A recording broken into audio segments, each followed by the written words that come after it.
एक बार राजा पांडु अपनी दोनों पत्नियों कुंती तथा माद्री के साथ आखेट के लिए वन में गए। वहां उन्हें एक मृग का मैथुन रथ जोड़ा दृष्टिगत हुआ। पांडु ने तत्काल अपने बाण से उस मृग को घायल कर दिया। मरते हुए मृग ने पांडु को शाप दिया, राजन, तुम्हारे समान क्रूर पुरुष इस संसार में कोई भी नहीं होगा। तूने मुझे मैथुन के समय बाण मारा है, अतः जब कभी भी तू मैथुन रथ होगा तेरी मृत्यु हो जाएगी। इस शाप से पांडु अत्यंत दुखी हुए और अपनी रानियों से बोले, हे देवियों, अब मैं अपनी समस्त वासनाओं का त्याग करके इस वन में ही रहूंगा। तुम लोग हस्तिनापुर लौट जाओ। उनके वचन को सुनकर दोनों रानियों ने दुखी होकर कहा, नाथ, हम आपके बिना एक क्षण भी जीवित नहीं रह सकती। आप हमें भी वन में अपने साथ रखने की कृपा कीजिए। पांडु ने उनके अनुरोध को स्वीकार करके उन्हें वन में अपने साथ रहने की अनुमति दे दी। इसी दौरान राजा पांडु ने अमावस्या के दिन बड़े बड़े ऋषि मुनियों को ब्रह्मा जी के दर्शन के लिए जाते हुए देखा। उन्होंने उन ऋषि मुनियों से स्वयं को साथ ले जाने का आग्रह किया। उनके इस आग्रह पर ऋषि मुनियों ने कहा, राजन, कोई भी निसंतान पुरुष ब्रह्मलोक जाने का अधिकारी नहीं हो सकता, अतः हम आपको अपने साथ ले जाने में असमर्थ हैं। ऋषि मुनियों की बात सुनकर पांडु अपनी पत्नी से बोले, हे कुंती, मेरा जन्म लेना ही वृथा हो रहा है, क्योंकि संतानहीन व्यक्ति पितृ ऋण, ऋषि ऋण, देव ऋण तथा मनुष्य ऋण से मुक्ति नहीं पा सकता। क्या तुम पुत्र प्राप्त के लिए मेरी सहायता कर सकती हो?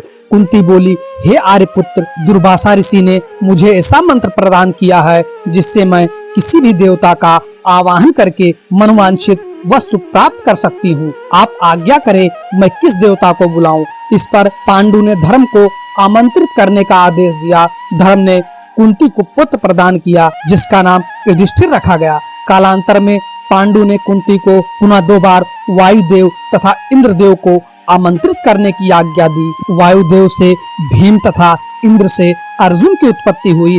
तत्पश्चात पांडु की आज्ञा से कुंती ने माद्री को उस मंत्र की दीक्षा दी। माद्री ने अश्विनी कुमारों को आमंत्रित किया। नकुल तथा सहदेव का जन्म हुआ। एक दिन राजा पांडु माद्री के साथ वन में सरिता के तट पर भ्रमण कर रहे थे।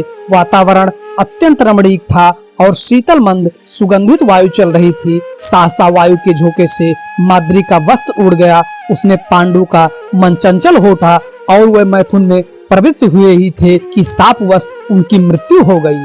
माद्री उनके साथ सती हो गई, किंतु पुत्रों के पालन पोषण के लिए कुंती हस्तिनापुर लौट आई। इधर युधिष्ठिर के जन्म होने पर धृतराष्ट्र की पत्नी गांधारी के हृदय में भी पुत्रवती होने की लालसा जागी। गांधारी ने वेद व्यास जी से पुत्रवती होने का वरदान प्राप्त कर लिया। गर्भधारण के पश्चात 2 वर्ष व्यतीत हो जाने पर भी जब पुत्र का जन्म नहीं हुआ तो क्षोभवश गांधारी ने अपने पेट में मुक्का मारकर अपना गर्भ गिरा दिया। योग बल से वेद व्यास को इस घटना को तत्काल जान लिया। वह गांधारी के पास आकर बोले, गांधारी, तूने बहुत गलत किया। मेरा दिया हुआ वर कभी मिथ्या नहीं जाता। अब तुम शीघ्र 100 कुंड तैयार करके उसमें घृत भरवा दो। गांधारी ने उनकी आज्ञा अनुसार 100 कुंड बनवा दिए। वेद व्यास ने गांधारी के गर्भ से निकले मांस पिंड पर अभिमंत्रित जल छिड़का, जिसे उस पिंड के अंगूठे के पोरुए के बराबर 100 टुकड़े हो गए। वेद व्यास ने उन टुकड़ों को गांधारी के बनवाए 100 कुंडों में रखवा दिया और उन कुंडों को 2 वर्ष पश्चात खोलने का आदेश दे अपने आश्रम चले गए। 2 वर्ष बाद सबसे पहले कुंड से दुर्योधन की उत्पत्ति हुई। दुर्योधन के जन्म के दिन ही कुंती का पुत्र भीम का भी जन्म हुआ। दुर्योधन जन्म लेते ही गधे की तरह रेंकने लगा। ज्योतिषियों से इसका लक्षण पूछे जाने पर उन लोगों ने धृतराष्ट्र को बताया, राजन, आपका यह पुत्र कुल का नाश करने वाला होगा, इसे त्याग देना ही उचित है। किंतु पुत्र मोह के कारण धृतराष्ट्र उसका त्याग नहीं कर सके। फिर उस कुंडों से धृतराष्ट्र के शेष 99 पुत्रियों दुस्सला नामक एक कन्या का जन्म हुआ। गांधारी गर्भ के समय धृतराष्ट्र की सेवा में असमर्थ हो गई थी, अतएव उनकी सेवा के लिए एक दासी रखी गई। धृतराष्ट्र के सहवास से उस दासी का भी युयुत्स नामक एक पुत्र हुआ। युवा होने पर सभी राजकुमारों का विवाह यथायोग कन्याओं से कर दिया गया। दुस्सला का विवाह जयद्रथ के साथ हुआ। अगर ये कहानी आपको अच्छी लगती है प्लीज लाइक करें, शेयर करें और इस चैनल को सब्सक्राइब करके अपने भाई का सपोर्ट करें। Thank you. जय माता दी, जय श्री कृष्णा, जय हिंद दोस्तों।